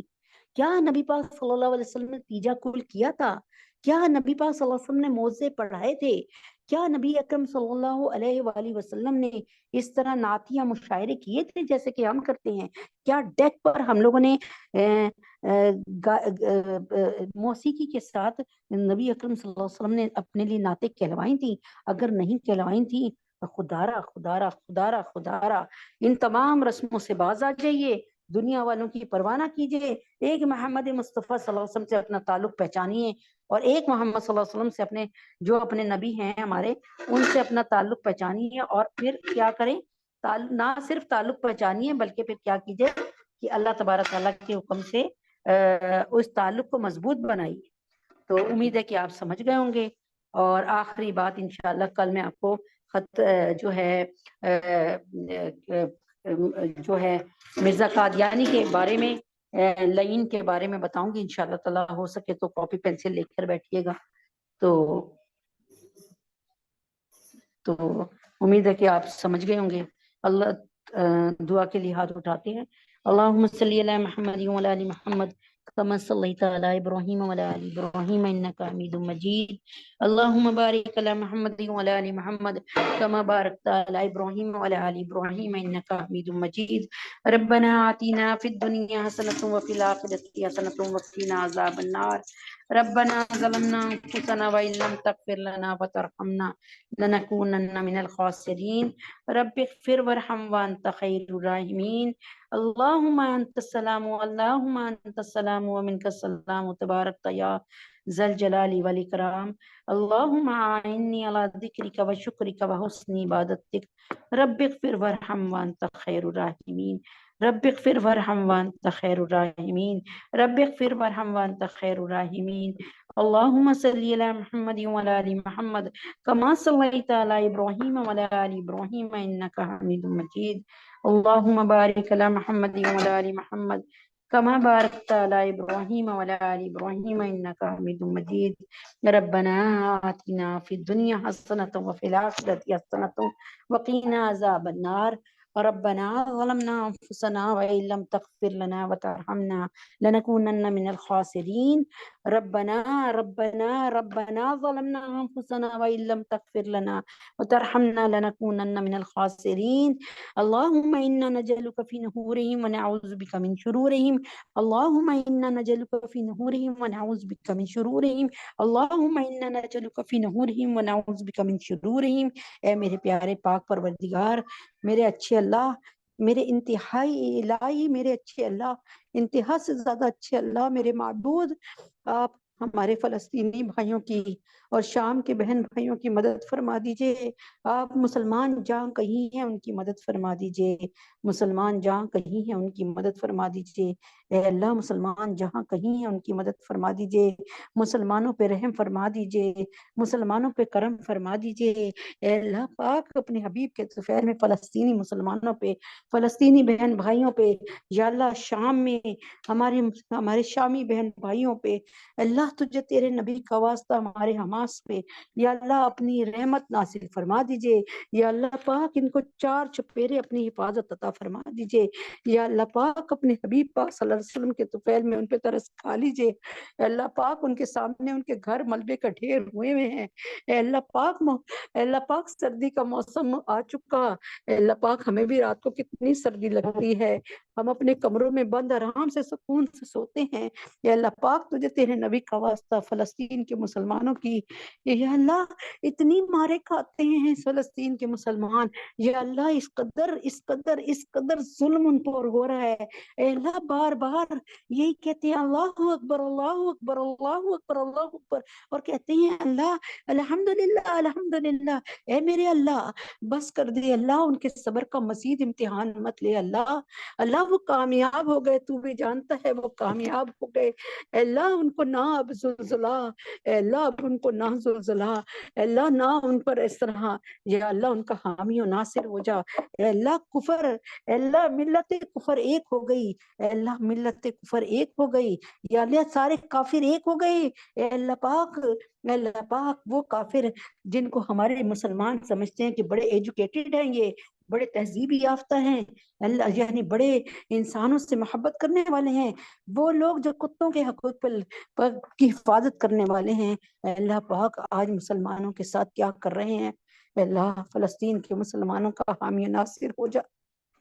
اللہ اگر تجھے یہ محفل میں کوئی ایک بندہ بھی عزیز ہے، اللہ پاک اگر تجھے ہماری یہ کئی گزری محنت قبول ہے تو اللہ پاک ایسا زبردست فیصلہ فرما دے۔ یا اللہ تجھے تیرے نبی کا واسطہ، اللہ دائیں سے بائیں سے اوپر سے نیچے سے حماس کی مدد فرما دیجئے، مجاہدین کی مدد فرما دیجئے، مسلمانوں کی مدد فرما دیجئے، غزہ کے مسلمانوں کی، شام کے مسلمانوں کی مدد فرما دیجئے۔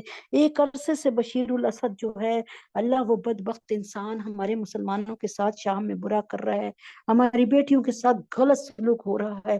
اے اللہ مشرق، اے اللہ کشمیر میں بھی اسی طرح، اے اللہ بس کر دے، اے اللہ بس کر دے، اے اللہ ہمارے گناہوں کی سزا ان کو نہ دے۔ اے اللہ پاک اپنے حبیب کے طفیل میں، اے اللہ مسلمانوں نے آپ کو بلا دیا، اے اللہ پاک مسلمانوں نے آپ کے حکموں کو توڑ دیا، اے اللہ بہت سے مسلمان اللہ زانی بن گئے، شرابی بن گئے، راشی بن گئے، مرتشی بن گئے، سود خوری پہ اتر آئے۔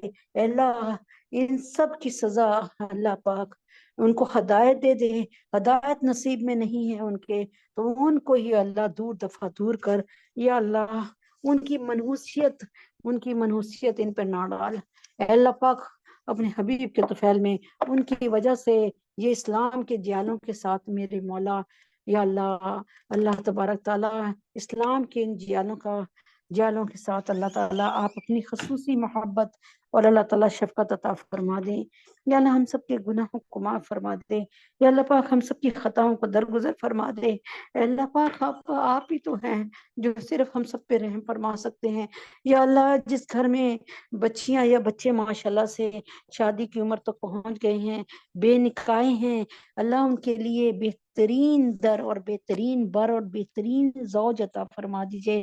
اے اللہ تجھے تیرے نبی کا واسطہ امت محمد صلی اللہ علیہ وسلم کی ساری بیٹیوں اور بیٹوں کے لیے، یا اللہ جتنی عورتیں یہاں بیٹھی ہیں ان کی بے نکاحی بچیوں اور بچوں کے لیے، حفصہ، فاطمہ، جویریہ، سدرہ، سبحانہ، حفصہ، سجاد، بینی، شفیفہ، بنات سرور، فخر، عبد المتین، سعدیہ، نظام، مہتاب، ندا، مصباح، آمنہ، امبر، ختیجہ، شائستہ، نمرہ، زینب، منتہا، یا اللہ ان کی شادیاں بہترین اور اچھی جگہ پہ جلد فرما دیجئے۔ یا اللہ پاک اپنے حبیب پاک صلی اللہ علیہ وسلم کے طفیل میں، یا اللہ پاک ہماری جو مینجمنٹ کی ایک بہن ہے علی اعظم، ان کے کزن کا انتقال ہو گیا ہے، اللہ ان کی بخشش فرما دیجئے، ان کی مغفرت عطا فرمائیے، گھر والوں کو باقیات کو صبر جمیل عطا فرمائیے۔ یا اللہ ان کی برزخ کو ان کے لیے جنت کے باغوں میں سے ایک باغ بنا دیجئے۔ یا اللہ پاک ہمارے تمام علماء اسلام، علماء دین، یا اللہ ان کی حفاظت فرمائیے، ان کو صحت کاملہ عاجلہ مستمرہ عطا فرمائیے۔ مفتی محمد حسن صاحب کو، یا اللہ پاک مفتی تقی عثمانی صاحب کو، مولانا فضل الرحمان اور فضل الرحیم صاحب کو، اور اللہ پاک اپنے حبیب پاک صلی اللہ علیہ وسلم کے طفیل میں شیخ ذوالفقار نقشبندی رحم اللہ اور اللہ دامت برکاتہم اور حضرت جی کو، اور اللہ تعالیٰ عمیر کو، ندیم بھائی کو، نازی، اندلیب، طلحہ اور اشفاق صاحب، اہلیہ حسین، ان کے والد محترم، ان کے بہنہ عبداللہ، شازیہ، عیشہ، معظم، جہانگیرہ، نازیہ، یا اللہ حمید، حسن، مومنہ، عائشہ، جنید، حمزہ، سنبل اور عنایت کو، عادل کو، نرگس باجی، ان کی تمام فیملی کو، اور اللہ آپ کی اور میری تمام کے تمام ملنے والوں کو، فیملی کو، اہل خانہ کو، یا اللہ ایمان کے ساتھ صحت کاملہ عاجلہ مستمرہ عطا فرما دیجئے، روحانی، جسمانی، ذہنی تینوں صحت عطا فرما دیجئے۔ یا اللہ روحانی صحت یہی ہے کہ ہمیں حسد سے، بغض سے، غیبت سے اور غلط چیزوں سے ہماری جان چھوٹ جائے۔ یا اللہ پاک عائشہ، سونیہ، رقیہ باجی، ڈاکٹر انم، اہلیہ محسن، ماریانس کو اور سنبل، اہلیہ عمران کو بہت ہی بہترین نیک نرینہ اولاد عطا فرمائیے۔ سحر اور عائشہ فریال کی پریشانی کو ہمیشہ کے لیے دور فرمائیے، دنیا میں بھی ان کے لیے جنت والا ماحول بنائیے اور آخرت میں وسیع جنت عطا فرمائیے۔ یا اللہ ڈاکٹر ہمنا کو، فاطمہ کو، عائشہ کو، عبداللہ کو، اللہ جتنی بھی اس میٹنگ میں بیٹھے ہیں ان سب کو، ان کے بچوں کو، اور اللہ میرے اور میرے بچوں کو اور میرے اہل خانہ کو اللہ تعالیٰ دنیا اور آخرت کے ہر امتحان میں 100% کامیابی عطا فرما دیجئے۔ یا اللہ احمد نعمان نواز صاحب محمد عمر کو بہترین روزگار عطا فرما دیجیے۔ اہلیہ اعظم شہناز، اہلیہ عاشق اور مفتی ضیاء الدین اور عامر صاحب کو اللہ اپنا بہترین گھر عطا فرما دیجیے، ہم سب پہ رحم فرما دیجیے۔ اللہ تبارک تعالیٰ طیب اردگان صاحب اور قطر کے حکمران اور جو نیک حکمران اس وقت ہمارا ساتھ دے رہے ہیں حماس کے مجاہدین کا، اور اللہ تعالیٰ واقعی حقیقی مسلمانوں کے ساتھ کوئی جو ہے حسن سلوک کر رہے ہیں، ان کو اپنی جناب سے بدل عطا فرما دیجیے، استقامت عطا فرما دیجیے، اور ان کے دل سے باطل کا خوف نکال دیجیے، اور جو نہیں کر رہے اللہ تعالیٰ کسی طرح سے بھی ان فلسطینی مسلمانوں کی اور شام کے مسلمانوں کی مدد نہیں کر پا رہے، ان کو حیا شرم عطا فرمائیے، ہمیں کوئی نیک حکمران عطا فرمائیے۔ اللہ پاک پاکستان کو اللہ پاک پاکستان کو اسلامی اخلاقی معاشی معاشرتی ترقی عطا فرما، سماجی ترقی عطا فرمائیے، پاکستان کو دین کا مسوا بنا دیجیے، اور اللہ تعالیٰ غداران پاکستان، دشمنان اسلام، اور اللہ تبارک تعالیٰ یہود ہنو نصارہ مجوسی صابین کو سب کو جہنم واصل فرمائیے۔ اے اللہ تبارک تعالیٰ اپنے حبیب پاک صلی اللہ علیہ وسلم کے طفیل میں نیتن یاہو اور اس کے تمام مامنین کو جہنم رسید فرمائیے، اور اللہ تعالیٰ حماس کی مدد فرمائیے، ہم سب کے گناہوں کو معاف فرمائیے، ہمارے تینوں حرم کی حفاظت فرمائیے، اس سال ہم سب کو زیارت حرمین شریفین نصیب فرمائیے۔ وصلی اللہ تعالی علی خیر خلقہ محمد وعلی آلہ وصحبہ اجمعین برحمتک یا ارحم الراحمین۔ سبحان ربک رب العزت عما یصفون وسلام علی المرسلین والحمد للہ رب العالمین۔ السلام علیکم ورحمۃ اللہ وبرکاتہ۔ 3:45 بجے میٹنگ کا آغاز ہو جاتا ہے، کوشش کیا کیجیے کہ وقت پہ آ جائیں۔ السلام علیکم ورحمۃ اللہ وبرکاتہ۔